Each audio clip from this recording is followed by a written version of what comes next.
월세 살면서 내 자산 최대한 늘리는 법. 화요일 저녁 6시, 김영희 씨는 통장을 보며 한숨을 쉬었습니다. 이번 달 월세를 내고 나니 남은 돈이 얼마 없었습니다. 60이 넘은 나이에 여전히 월세를 내며 산다는 것이 서러웠습니다. 주변 친구들은 모두 자기 집이 있었고 어떤 친구는 집값이 올라 큰 돈을 벌었다고 자랑했습니다. 반면 그녀는 30년 넘게 월세를 냈고 그 돈은 고스란히 남의 주머니로 들어갔습니다. 나는 평생 뭘 한 걸까? 자책하던 그 순간 딸에게서 전화가 왔습니다. 엄마, 제 친구 어머니는 평생 월세 사셨는데 지금 억 단위 자산가래요. 어떻게 하셨는지 아세요? 그 말에 김영희 씨는 귀가 번쩍 뜨였습니다. 월세를 살면서도 부자가 될 수 있다니 도대체 어떻게 가능한 걸까요? 바로 지금 수많은 중년들이 월세라는 굴레에서 벗어나지 못하고 있습니다. 하지만 오늘 이 이야기를 끝까지 들으신다면 월세가 결코 손해만은 아니라는 것을 알게 되실 것입니다. 오히려 전략적으로 활용하면 더 큰 자산을 만들 수 있습니다. 박철수 씨는 올해 65입니다. 그는 평생 월세로 살았습니다. 주변 사람들은 불쌍하게 여겼습니다. 집 한 채 없이 어떻게 노년을 보내려고. 하지만 지금 그는 여유로운 노후를 보내고 있습니다. 통장에는 상당한 금액이 있고 매달 안정적인 수익이 들어옵니다. 집은 없지만 자산은 집 있는 사람보다 많습니다. 그의 비결은 간단했습니다. 집을 사는데 들어갈 목돈을 다른 곳에 투자한 것입니다. 30년 전 그가 선택의 기로에 섰을 때 친구들은 모두 집을 샀습니다. 은행 대출을 받아 아파트를 구입했습니다. 하지만 박철수 씨는 달랐습니다. 그는 월세를 선택했고 집값에 해당하는 돈을 주식과 채권에 분산 투자했습니다. 처음 10년간은 친구들이 옳은 것처럼 보였습니다. 집값이 올랐고 친구들은 자산이 늘었다고 기뻐했습니다. 반면 그의 투자는 등락을 거듭했습니다. 때로는 손실을 보기도 했습니다. 주변에서는 그를 바보라고 했습니다. 하지만 그는 흔들리지 않았습니다. 장기 투자 원칙을 지켰고 꾸준히 적립식으로 투자했습니다. 시장이 떨어질 때도 팔지 않았고 오히려 더 샀습니다. 배당금은 재투자했고 복리 효과를 노렸습니다. 20년이 지나자 상황이 역전되기 시작했습니다. 그의 투자 자산이 크게 불어났습니다. 친구들의 집값도 올랐지만 그의 금융자산 증가율이 더 높았습니다. 무엇보다 그에게는 유동성이 있었습니다. 필요할 때 언제든 현금화할 수 있었습니다. 반면 친구들은 집이라는 부동산에 묶여 있었습니다. 30년이 지난 지금 박철수 씨의 선택은 탁월했음이 증명되었습니다. 그의 금융자산은 친구들의 집값을 뛰어넘었습니다. 게다가 그는 월세를 내면서도 여유 있게 살았습니다. 집을 산 친구들은 대출 이자에 시달렸지만 그는 투자 수익으로 월세를 충당하고도 남았습니다. 이것이 첫 번째 전략입니다. 집값에 해당하는 목돈을 장기 분산 투자하는 것입니다. 월세는 비용이 아니라 선택의 대가로 보는 것입니다. 정미경 씨는 60입니다. 그녀의 전략은 조금 달랐습니다. 그녀는 월세를 최소화하는 데 집중했습니다. 서울 도심 대신 외곽을 선택했고 큰 집 대신 작은 집을 택했습니다.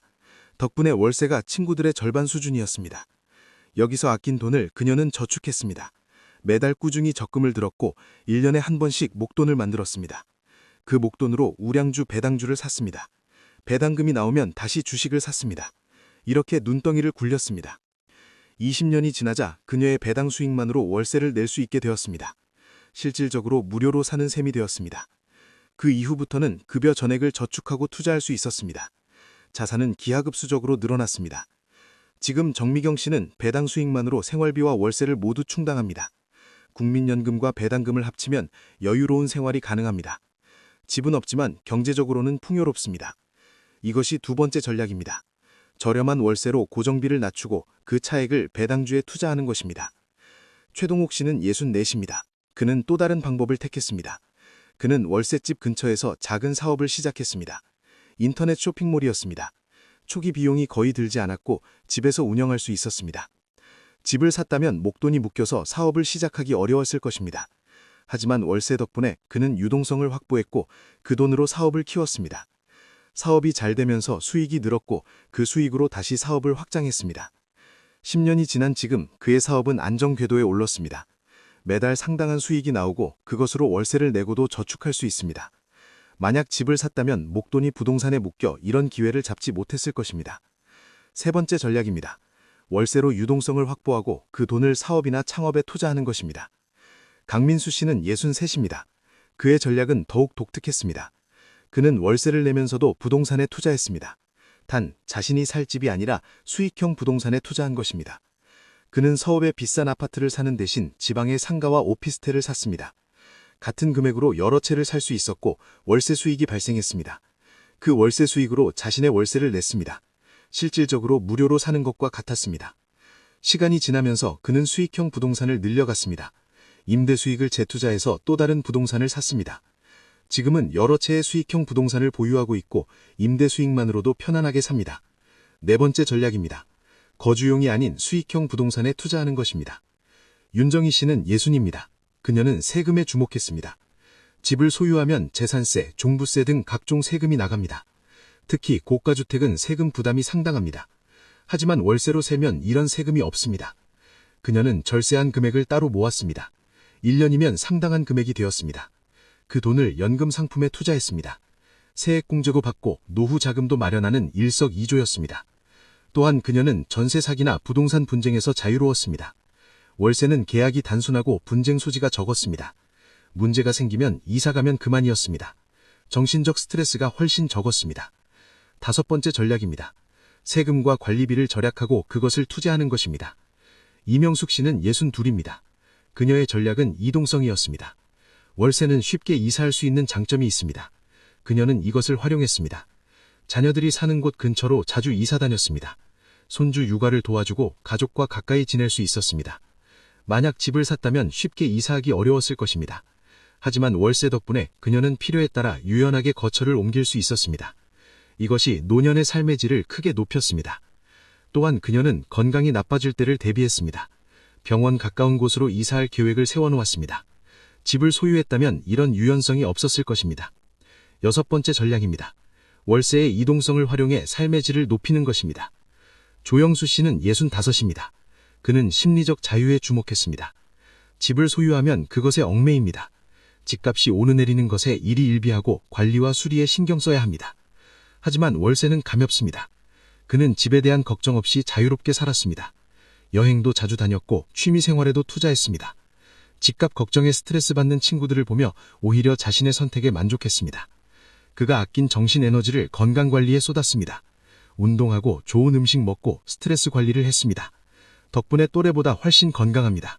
건강이 곧 자산이라는 것을 그는 알고 있었습니다. 일곱 번째 전략입니다. 심리적 자유를 얻고 그 에너지를 건강과 행복에 투자하는 것입니다. 물론 월세에도 단점은 있습니다. 주인공이 나가라고 하면 이사해야 하고 매달 월세를 내야 하는 부담이 있습니다. 하지만 전략적으로 접근하면 이런 단점을 상쇄하고도 남습니다. 중요한 것은 월세를 낭비가 아니라 선택으로 보는 관점의 전환입니다. 집을 사지 않음으로써 얻는 유동성과 기회를 어떻게 활용하느냐가 핵심입니다. 첫째, 목돈을 현명하게 투자하십시오. 예금만 하지 마십시오. 주식, 채권, 펀드 등에 분산 투자하고 장기 복리 효과를 노리십시오. 둘째, 월세를 최소화하십시오. 허영을 버리고 실용적으로 선택하십시오. 아낀 돈이 진짜 자산이 됩니다. 셋째, 배당주에 투자하십시오. 배당금으로 월세를 내는 구조를 만들면 실질적으로 공짜집이 됩니다. 넷째, 수익형 자산을 만드십시오. 사업이든 부동산이든 월세 이상의 수익을 만들어야 합니다. 다섯째, 유연성을 활용하십시오. 월세의 장점인 이동성과 가벼움을 삶의 질 향상에 사용하십시오. 여섯째, 절세하고 관리비를 절약하십시오. 작은 돈이 모이면 큰 돈이 됩니다. 일곱째, 심리적 자유를 누리십시오. 집에 얽매이지 않는 가벼움이 오히려 더 큰 행복을 줄 수 있습니다. 월세는 부끄러운 것이 아닙니다. 전략적 선택입니다. 중요한 것은 그 선택을 어떻게 활용하느냐입니다. 월세를 내면서도 자산을 크게 늘린 사람들이 많습니다. 그들의 공통점은 명확한 전략과 꾸준한 실천이었습니다. 나이가 들었다고 포기하지 마십시오. 지금부터라도 시작하면 됩니다. 10년, 20년 후를 내다보고 계획하십시오. 복리의 마법은 시간이 지날수록 강력해집니다. 집 없는 것을 콤플렉스로 여기지 마십시오. 오히려 자유와 기회로 보십시오. 관점을 바꾸면 가능성이 보입니다. 무엇보다 자신만의 전략을 세우십시오. 남의 방법을 그대로 따라하지 말고 자신의 상황에 맞게 응용하십시오. 여러분만의 성공 스토리를 만드십시오. 월세 살면서도 부자가 될 수 있습니다. 아니, 어쩌면 월세이기 때문에 더 부자가 될 수 있습니다. 중요한 것은 집이 아니라 자산이고 부동산이 아니라 전략입니다. 오늘 이 영상이 월세로 살며 고민하시는 분들에게 새로운 관점을 제시했기를 바랍니다. 월세는 손해가 아니라 기회입니다. 그 기회를 어떻게 활용하느냐는 여러분의 선택에 달려 있습니다. 더 많은 분들이 현명한 재정 전략으로 풍요로운 노후를 만들어 가실 수 있도록 구독과 좋아요 부탁드립니다. 여러분 모두 경제적 자유와 행복을 누리시기를 진심으로 응원합니다. 감사합니다.